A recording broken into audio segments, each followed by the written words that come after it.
59-60 ಇಸ್ವಿನಲ್ಲಿ ಆ ಜಮೀನ್ ಮೇಲೆ ಸಾಲನೂ ತಗೊಂಡಿದ್ವಿ. ಬೇಕಾದ್ರೆ ದಾಖಲೆ ಕೊಡ್ತೀವಿ. ಸಾಲ ತಗೊಂಡು ಆ ಜಮೀನ್ ಮೇಲೆ ಸಾಲ ವಜಾ ಆಗಿರೋದಿದೆ. ನಮಗೆ ದಾಖಲಾತಿ ಇಲ್ಲ ಅಂತ ಕೇಳ್ತಾರಲ್ಲ, ದಾಖಲಾತಿ ಇಲ್ದೇ ಹೆಂಗೆ ನಾವು ಹೋಗಿ ಹೋರಾಟ ಮಾಡೋಕ್ಕಿದೆ? ನಮ್ಮ ಮೂಲತಃ ಸಾಗುವಳಿ ಎಲ್ಲ ಇದೆ. ನಾವು ಸಾಗುವಳಿ ಕಡಿಮೆ ತಾನೇ ನಮ್ಮ ಸರ್ಕಾರದಿಂದ ನಮ್ಗೆ ಪತ್ರಗಳು ಕೊಡೋಕ್ಕಾಗುತ್ತೆ. ಅಷ್ಟೆಲ್ಲ ಇದ್ಕೊಂಡ್ರೆ ನಾವು ಹೋಗಿ ವ್ಯವಸಾಯ ಮಾಡ್ತೀವಿ ಅಂತಂದರೆ ಅದಕ್ಕೆ ಕಾರಣದ ಕೈಗಳು ಸುಮಾರು ಜನ ಇದೆ. ಈಗ ನೀವು ಎಲ್ಲ ಗೊತ್ತಿರೋ ಪ್ರಕಾರ ಈಗ ಕೋಟೆ ತಾಲೂಕಲ್ಲಿ ನರಸಿಂಹಮೂರ್ತಿ ಅಂತ ಇದ್ದಾರೆ, ಅವರುಗಳು ನಮ್ಮ ವ್ಯವಸಾಯ ಮಾಡೋದಕ್ಕೆ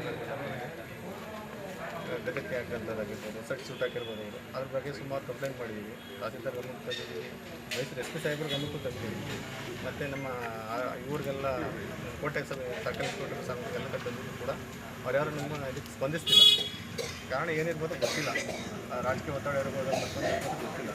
ನಾವು ನಮ್ಮ ಜಮೀನಿಗೆ ಬಂದು ಯಾರು ನಮ್ಮ ತೊಂದರೆ ಬಂತವ್ರನ್ನ ಕಂಪ್ಲೇಂಟ್ ಕೊಟ್ಟು ಅವ್ರು ನಾನು ಕರೆಸಿ ವಿಚಾರಣೆ ಮಾಡೋಂಥ ಕೆಲಸ ಕೂಡ ಮಾಡ್ತಿಲ್ಲ. ಈಗ 4ನೇ ತಾರೀಕಿಗೆ ನಾವು ಡೇಟ್ ಕೊಟ್ಟಿವಿ ಅಂತ ಹೇಳಿದ್ದಾರೆ ತಹಸೀಲ್ದಾರ್ ಸಾಹೇಬ್. ಮುಂದೆ ಏನಾಗುತ್ತೆ ಗೊತ್ತಿಲ್ಲ. ಈಗೇನು ಬುದ್ಧಿವಾರ ಮಾಡಬೇಕು ಅಂತ ಮಾಡಿದ್ದಾರಲ್ಲ, ಈಗ ಅಲ್ಲಿ ಏನು ಬನ್ನೋಡಿ ವಾಸ 75 ಎಕರೆ ಜಮೀನು ಕೊಡ್ತೀವಿ ಮಾಡಲಿಕ್ಕೆ ಅಂತ ಹೇಳ್ತಿದ್ದಾರೆ. ಆ ಬುದ್ಧಿವಾರ ಮಾಡಬೇಕಾದ್ರೆ ಡಾಕ್ಯುಮೆಂಟ್ ಇರಬೇಕಲ್ವ? ನಾನು ಕೊಡ್ತೀನಿ ಅಂತ ನಾವು ಮುಂದೆ ಬರಬೇಕಲ್ಲ. ನನ್ನಿದೆ ನಾನು ಡಾಕ್ಯುಮೆಂಟ್ ಸರ್ಕಾರ ನಾನು ಕೊಡ್ತೀನಿ ತಗೊಳಪ್ಪ, ನಾನು ದಾನವಾಗಿ ಬರ್ಕೊಡ್ತೀನಿ ಅಂತ ನಾನು ಮುಂದೆ ಬರಬೇಕಲ್ಲ. ರೈತರು ಮಾಡ್ತಕ್ಕಂಥ ಜಮೀನು ಬಂದ್ಬಿಟ್ಟು ಬುದ್ಧಿವಾರ ಮಾಡೋಕ್ಕೆ 75 ಎಕರೆ ಬರ್ಕೊಡ್ತೀನಿ ಅವ್ರ ಹತ್ರ ಏನಿರ್ತಾರೆ, ಏನಿರ್ಬೋದು ಅದಕ್ಕೆ. ಹಾಗಾಗಿ ನಮಗೇನೇ ನಮ್ಮ ಮೂಲ ಹಕ್ಕದಾರಿಗೆ ಏನಿದೆಯೋ ಅವ್ರಿಗೆ ನಮಗೆ ವ್ಯವಸಾಯ ಮಾಡಲಿಕ್ಕೆ ಅವಕಾಶ ಮಾಡಿಕೊಡ್ಬೇಕು. ಇದು ತಾಲೂಕಲ್ಲಿ ಲೋಕಲ್ MLA ದವ್ರಿಗೆ ಸುಮಾರು ಅವ್ರಿಗೆ ರೆಸ್ಪಾನ್ಸ್ ಮಾಡ್ತಿಲ್ಲ. ಇದೇ ರೀತಿ ಮುಂದುವರೆ ನಾವು ಕಾನೂನು ಹೋರಾಟ ಮಾಡಬೇಕಾಗ್ತದೆ.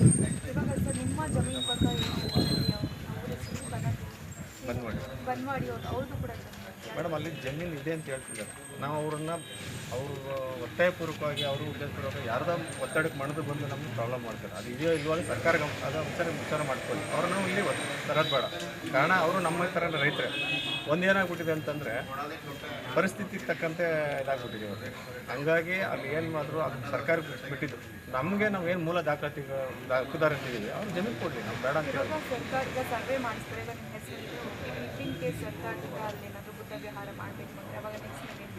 ಇಲ್ಲ, ಅದು ಸರ್ಕಾರದಿಂದ ಮಂಜೂರಾಗಿ ಬುದ್ಧವಿಹಾರ ಮಾಡಲೇಬೇಕು ಅಂತ ಸರ್ಕಾರ ಏನಾದರೂ ಮಾಡಿ ಅದಕ್ಕೆ ತಹಸೀಲ್ದಾರ್ ಗಮನ ಅದಕ್ಕೆ ಏನು ಮಂಜೂರು ಮಾಡಬೇಕಂತ ಅಧಿಕಾರಿಗಳ ಸಿಗ್ನೇಚರ್ ಇರ್ತದಲ್ಲ, ಅದನ್ನು ಪ್ರೂವ್ ಮಾಡಲಿ. ನಾವು ಜನಕ್ಕೆ ನಿಮ್ಮ ಮೀಡಿಯಾದವ್ರಿಗೆ ಕೊಡಲಿ ಸಾಕು, ನಮ್ಗೆ ಕೊಡೋದೇನು ಬೇಡ. ಅವರು ನಿಮ್ಮ ಮೀಡಿಯಾ ಏನಿದೆ ಅವ್ರು ಕೊಡಲಿ. ನೋಡ್ರಪ್ಪ, ಇದು ನಾವು ಸುಳ್ಳು ಮಾತಾಡ್ತಿರೋ ಅಂತ ಹೇಳ್ತಾರಲ್ಲ ರೈತರವರು, ಸರ್ಕಾರನೇ ಅದಕ್ಕೆ ಬುದ್ಧವಿಹಾರ ಮಾಡಲಿಕ್ಕೆ ಮಂಜೂರು ಮಾಡಿಕೊಟ್ಟಿದೆ ಇಷ್ಟು ಎಕರೆ ಜಾಗನ ಅಂತ ದಾಖಲೆ ತೋರಿಸ್ಕೊಡ್ಲಿ.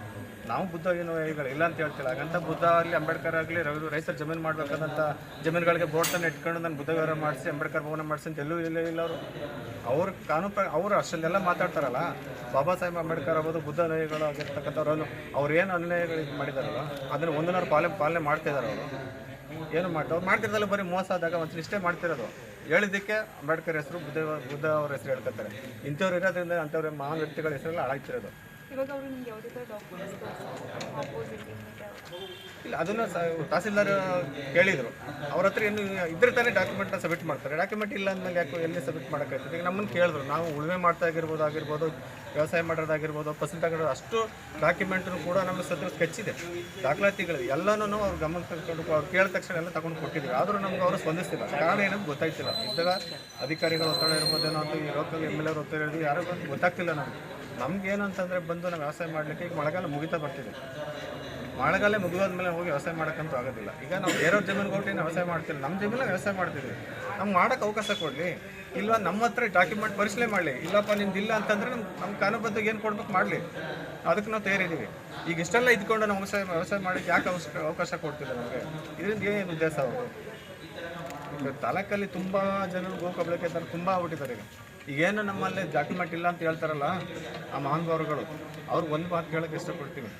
ಅವರು ಡಾಕ್ಯುಮೆಂಟ್ ತಗೊಬರಲಿ, ಎಲ್ಲಿ ಕರೆದು ನಾವು ಬರೋಕ್ಕೆ ರೆಡಿ ಇದ್ದೀವಿ. ಅವ್ರು ಬರೋಕ್ಕೆ ರೆಡಿ ಇದ್ದಾರೆ ಅಂತ ಕೇಳೋಣ, ಹೋರಾಡಕ್ಕೆ ರೆಡಿ ಇದ್ದೀವಿ ನಾವು. ಏನೇ ಅವರು ನಾವು ಹಿಂದೆ ಮುಂದೆ ಬೇಡ, ಅವ್ರು ಏನು ಡಾಕ್ಯುಮೆಂಟ್ ಇದೆ, ಅವರು ನಮ್ಮದು ಇದೆ, ನಮ್ಮ ಡಾಕ್ಯುಮೆಂಟ್ ಇದೆ ಅಂತಾರಲ್ಲ. ಒಂದು ವಿಚಾರ ಹೇಳ್ತೀನಿ ನಾನು ಇಲ್ಲಿ, RTIಗೆ ನಾವು ಮಾಹಿತಿ ನಮ್ಮ ದಾಖಲಾತಿ ಕೊಡಿ ಅಂತ ಕೇಳಕ್ಕೆ ಹೋದಾಗ ಸುಮಾರು 4-5 ವರ್ಷದ ನಮ್ಮ ದಾಖಲಾತಿಗಳೇ ಕೊಡ್ತಿಲ್ಲ. ಇವತ್ತೇನು ಆಪೋಸಿಟ್ ಪಾರ್ಟಿಗೆ ಡಾಕ್ಯುಮೆಂಟ್ ಕೊಟ್ಟಿದ್ದಾರಲ್ಲ, ಅದೇ ಆಫೀಸಲ್ಲಿ ಬಂದ್ಬಿಟ್ಟು ಅವ್ರ ಬಾಮಾಯ್ದೊಬ್ಬರು ಕೆಲಸ ಮಾಡ್ತಿರ್ತಾರೆ. ನಮ್ಮ ಅಷ್ಟು ದಾಖಲಾತಿಗಳು ಏನು ಕೊಡಬೇಕಾದ್ರು ಅಷ್ಟು ದಾಖಲಾತಿಗಳಲ್ಲಿ ಅವ್ರ ಹತ್ರ ಇರ್ತವೆ. ನಮ್ಮ ದಾಖಲಾತಿನ RTI ಮೂಲಕ ಕೊಡಿ ಅಂತಂದ್ರೆ ನಮಗೆ ಕೊಡೋಕ್ಕೆ ಇಷ್ಟ ಇಲ್ಲ, ಅವ್ರ ಹತ್ರ ಇಲ್ಲ ದಾಖಲಾತಿಗಳು. ಬಟ್ ಆಪೋಸಿಟ್ ಪಾರ್ಟಿ ಕೊಡೋಕೆ ದಾಖಲಾತಿಗಳು ಅವ್ರ ಹತ್ರ ಇರ್ತಾಗಾದರೆ ಇದರ ಅಧಿಕಾರಿಗಳು ಬೇಜವಾಬ್ದಾರಿತನ ಮಾಡ್ತಿದ್ರು ಅಂತಲ್ಲ ಗೊತ್ತಾಗಲ್ವಾ. ಹಂಗಾಗಿ ನಮ್ಮ ದಾಖಲಾತಿಗಳು ಏನಿದೆ ಅವ್ರಿಗೆ ಆಪರೇಷನ್ ಮಾಡೋದಕ್ಕೆ ಅವಕಾಶ ಕೊಟ್ಟು ಅವ್ರ ಕಾನೂನು ಪ್ರಕಾರ ಏನೇನು ಮಾಡಬೇಕು ಅವ್ರಿಗೆ ಅದನ್ನು ಮಾಡ್ಕೊಳ್ಳಿ, ನಾವು ಬೇಡ ಅಂತ ಹೇಳೋದು. ಬೇರೆ ಮಾಡ್ಕೊಳ್ಳಿ, ಅದಕ್ಕೆ ಎಲ್ಲಿ ಗ್ರ್ಯಾಂಟ್ ಅಲರ್ಟ್ ಆಗಿರ್ತದೆ ಆ ಜಾಗದಲ್ಲಿ ಮಾಡ್ಕೊಳ್ಳಿ, ನಾವು ಬೇಡ ಅಂತ ಹೇಳಲ್ಲ. ಬಟ್ ರೈತರು ವ್ಯವಸಾಯ ಮಾಡೋದಕ್ಕಂತ ಜಮೀನಲ್ಲಿ ಬಂದುಬಿಟ್ಟು ಬುಧವಾರ ಮಾಡ್ತೀವಿ ಮತ್ತೊಂದು ಮಾಡ್ತೀವಿ ಅಂದ್ಕೊಂಡು ದಬ್ಬಾಳಿಕೆ ಮಾಡ್ಕೊಂಡು ಜನನ ಒಂದೇ ಅಲ್ಲೂ ಒಬ್ರು ಹೇಳಿದ್ರು, ಕೋಟೆ ತಾಲೂಕಿನಲ್ಲಿ ನಾನು ಬನವಾಡಿನ ಗ್ರಾಮ ದಲಿತರನ್ನ ಯಾವತ್ತೂ ಬಿಟ್ಕೊಡೋದು. ಅದೇ ತಾಲೂಕಲ್ಲಿ ತುಂಬ ಹಳ್ಳಿಗಳಲ್ಲಿ ದಲಿತರು ಇದ್ದಾರೆ, ನಾವು ದಲಿತರೆ, ನಮಗೂ ಸಪೋರ್ಟ್ ಮಾಡಿರಿ. ಹಂಗೇನೋ ಪ್ರಾಬ್ಲಮ್ ಆದಾಗ ಇಬ್ಬರು ಸಮುದಾಯ, ಎರಡು ಸಮುದಾಯ, ಒಂದೇ ಸಮುದಾಯ ಇಬ್ಬರು ಜನನ ಕೂರಿಸ್ಬಿಟ್ಟು ಏನು ಸಮಸ್ಯೆಗೆ ಅರ್ಥ ಇದೆ ಅಂತ ಬಗೆಹರಿಸ್ಬೋದಿತ್ತಲ್ಲ. ಒಬ್ಬರು ಮುಖಂಡರಾದವರು ಹೇಳ್ತಿರೋದು ಯಾವತ್ತಿನ ದಿನ ನಮ್ಮ ತಾಲೂಕಿನ ಎಲ್ಲ ದಲಿತ ಮುಖಂಡರು ಸೇರಿ ಇದನ್ನು ಗ್ರ್ಯಾಂಟ್ ಮಾಡಿಸ್ಬಿಟ್ಟು ತಾನುಗಳು ಬಂದಿದ್ದರು, ಮತ್ತೊಬ್ಬರು ಬಂದಿದ್ರು ಅಂತ ಹೇಳ್ತಾರಲ್ಲ. ಅದೇ ಮುಖಂಡರುಗಳು ಕೂರಿಸಿ ಕರೆಸಿ ಮಾತಾಡ್ಬೋದು, ವಿಚಾರ ಬಗೆಹರಿಸ್ಬೋದಿತ್ತಲ್ಲ. ನಿಮ್ಮದೇ ಇದ್ದರೆ ಇವ್ರು ಮಾಡ್ಕೊಡೋಕೆ ಯಾಕೆ ಒಂದೇ ಜನ ಯಾಕೆ ಕಚ್ಚಾಡ್ತೀರಿ ಮಾತಾಡ್ತೀರಿ ಅಂತ ಹೇಳ್ಬಿಟ್ಟು ರೆಡಿ ಮಾಡಿಸ್ಬೋದಿತ್ತಲ್ಲ. ಯಾಕೆ ಅದೆಲ್ಲ ಮಾಡೋಕ್ಕಾಗಲ್ಲ, ಯಾಕೆ ಅದನ್ನು ಮಾಡಿಕೊಟ್ಬಿಟ್ಟು ಅವ್ರ ಜಮೀನುಗಳು ಕಬಳಿಕೆ ಮಾಡ್ಕೊಳ್ಳೋಕೆ ಸಿಗೋದಿಲ್ವಲ್ಲ. ಹಂಗಾಗಿ ಇದ್ರೂ ಕೂಡ ಇಲ್ಲದೇ ಇರೋ ಥರ ಅವರು ಸೃಷ್ಟಿ ಮಾಡಿ, ಯಾಕಂದ್ರೆ ಅಧಿಕಾರ ಇದೆ, ಲೋಕಲ್ MLA ಸಪೋರ್ಟ್ ಇದೆ ಅವ್ರಿಗೆ. ಹಂಗಾಗಿ ಎಲ್ಲ ವಿಚಾರಗಳನ್ನ ಅವರು ಇದು ಮಾಡ್ತಿರ್ತಾರೆ. ನಾವು ಇದ್ರೂ ನಮ್ಮ ಹತ್ರ ಡಾಕ್ಯುಮೆಂಟ್ ಇದ್ರೂ ಹೋಗಿ ಕೇಳೋಕೆ ಹೋಗಿ ಯಾರೂ ಸಪೋರ್ಟ್ ಮಾಡ್ತಾರೆ. ಇದು ನಮ್ಮ SI ಸಾಹೇಬರು ಮೊನ್ನೆ ಇದಕ್ಕೆ ಬಂದಾಗಲೂ ಕೂಡ ಅವ್ರು ಗಮನ ತಂದಿದ್ದೀವಿ. ಗಮನ ತಂದು ಯಾರು ನಮಗೆ ನನ್ನ ಪ್ರಕಾರವಾಗಿ ಆಯ್ತಪ್ಪ ಇದು ಮಾಡೋಣ ಮುಂದೆ ಅಂತ ಯಾರೂ ಹೇಳ್ತಿಲ್ಲ ನಮಗೆ. ಹಾಗಾಗಿ ಮೀಡಿಯಾದವ್ರು ನೀವೇ ನಮಗೆ ಸಪೋರ್ಟ್ ಮಾಡಬೇಕಂತ ಕೇಳ್ತೀವಿ.